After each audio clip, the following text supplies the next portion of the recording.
जलीलने 100 जन्म घेतले तरी भगव्याला हात लावू शकत नाही साटम यांनी इम्तियाज जलील यांच्यावर आपला संताप व्यक्त केलाय। देशावर मराठ्यांनी झेंडा रोवला होता असं वक्तव्य देखील अमित साटम यांनी केलंय। महाराष्ट्रातल्या राजकारणातला विदूषक रोज काय बडबड करतो, त्याच्या प्रत्येक वक्तव्यावरती बोलण्याची आवश्यकता मला वाटत नाही। त्यामुळे तो रोज काहीतरी बडबड करत असतो आणि तो एक एंटरटेनमेंट आहे, त्याला सिरियसली घेण्याची आवश्यकता नाही। हा महाराष्ट्र त्या मराठ्यांचा महाराष्ट्र आहे ज्यांनी पेशावर आणि मुलतानपर्यंत छत्रपती शिवाजी महाराजांचा भगवा झेंडा हा रोवला होता आणि दिल्लीच्या तख्तावरी भगवा झेंडा शिवाजी महाराजांचा त्या ठिकाणी फडकावला होता। हे जलीलला माहिती नाही आहे आणि त्यामुळे जलील सोडा, जलीलने पुढचे 100 जन्म जरी घेतले ना तरी तो या महाराष्ट्रातून आणि या हिंदुस्थानातून भगव्याला अजिबात हात सुद्धा लावू शकणार नाही। खासदार संजय राऊतांनी भगतसिंग कोश्यारी यांना जाहीर झालेल्या पद्मभूषण पुरस्कारावरून टीका केली। संविधानाची हत्या केल्यानं कोश्यारींना पद्मभूषण मिळतोय अशा शब्दात खासदार संजय राऊतांनी टीका केली आहे। कोश्यारींनी संविधानाची हत्या करून ठाकरे सरकार पाडलं। कोश्यारींनी शिवाजी महाराज, महात्मा फुलेंचा अपमान केला होता अशी आठवण देखील राऊतांनी करून दिली आहे। हे जे कोश्यारी नावाचे गृहस्थ आहेत ते महाराष्ट्रात राज्यपाल असताना त्यांनी जे उपत्याग केले, सगळ्यात आधी लोकशाही संविधानाची हत्या करून ठाकरे सरकार, उद्धव ठाकरे यांचं सरकार उलथवून टाकलं। भारतीय जनता पक्षाचं किंवा शिवसेना तोडून त्या गटाचं सरकार आणायचं होतं आणि ते त्यांनी करून दाखवलं आणि त्यासाठी लोकशाही, संविधान आणि महाराष्ट्रातील जनतेच्या लोकभावना पायदळी तुडवल्या। कोश्यारीजी आज त्या राज्याच्या सक्रिय राजकारणातून केव्हाच त्यांनी स्वतःला अलिप्त केलेलं आहे। आपल्या राज्याचे राज्यपाल म्हणून काम करण्याची त्यांना संधी जरूर त्या ठिकाणी मिळाली। आता निवडणुका कुठल्या आहेत तर कुठल्या निवडणुका नजरेसमोर ठेवत भारत सरकारने अशापैकी निवड केली कळणं अनकलनीय आहे। शेवटी टीका करत असतानाच या संदर्भातले असलेले निकष, या संदर्भातलं आत्तापर्यंत केलेली निवड या सगळ्याचा साकल्याने विचार करण्याची आवश्यकता आहे। रामकृष्ण हरी।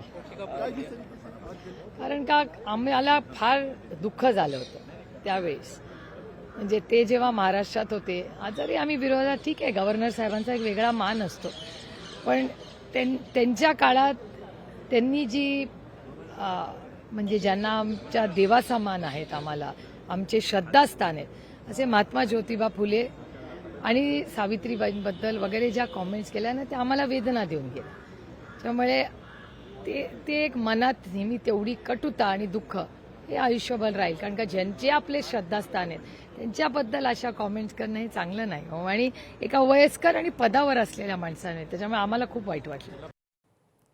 राज्याचं सांस्कृतिक वातावरण बिघडवण्याचं कोश्यारींना बक्षीस मिळते। भाजपनं गुन्हेगारांना राज्याश्रय दिला अशा शब्दात ठाकरेंच्या शिवसेनेच्या प्रवक्त्या जयश्री शेळके यांनी टीका केली आहे। राष्ट्राची अस्मिता असणारे छत्रपती शिवराय असतील, राष्ट्रपिता ज्योतिबा फुले असतील किंवा क्रांतिज्योती सावित्रीबाई फुले असतील, यांच्यावर अतिशय चुकीच्या पद्धतीने घाणेरडी टीका करण्याचं काम करणाऱ्या राज्यपालाला या महाराष्ट्राचं सांस्कृतिक वातावरण बिघडवण्याचं आणि फोडाफोडीच्या राजकारणाचं बक्षीस देण्याचं काम भारतीय जनता पक्षाने केलंय असं मला वाटतं। पण राज्याचं दुर्दैव आहे की राज्याचे गृहमंत्री हे प्रचारामध्ये आणि फोडाफोडीचं राजकारण करण्यामध्ये व्यस्त आहेत। त्यांना राज्याच्या कायदा आणि सुव्यवस्थेशी काहीही घेणं देणं राहिलेलं नाही। संजय राऊत यांनी राष्ट्रपतींच्या प्रजासत्ताक दिनाच्या पूर्वसंध्येला झालेल्या भाषणावरून टीका केली। देशात अशांतता आणि अस्थिरता आहे। बांगलादेशात दररोज हिंदूंची हत्या होते असं विधान राऊतांनी केले। तर शांततेचा संदेश देऊन हत्या थांबतील का? केवळ शांतता संदेश देऊन उपयोग होणार नाही असं देखील राऊत म्हणाले। शांततेचा संदेश देताना या देशातली अशांतता कोणामुळे आहे, त्याला जबाबदार कोण आहे याचा विचार देशातली जनता नक्कीच करत असते। हिंदूंना जाळतायत, कापतायत, दगडाने खेचून मारतायत। अशा वेळेला फक्त शांततेचा संदेश देऊन हिंदूंच्या हत्या थांबतील की इंदिरा गांधीने ज्या प्रकारे कारवाई केली अशा प्रकारची लष्करी कारवाई करून शांतता नाही?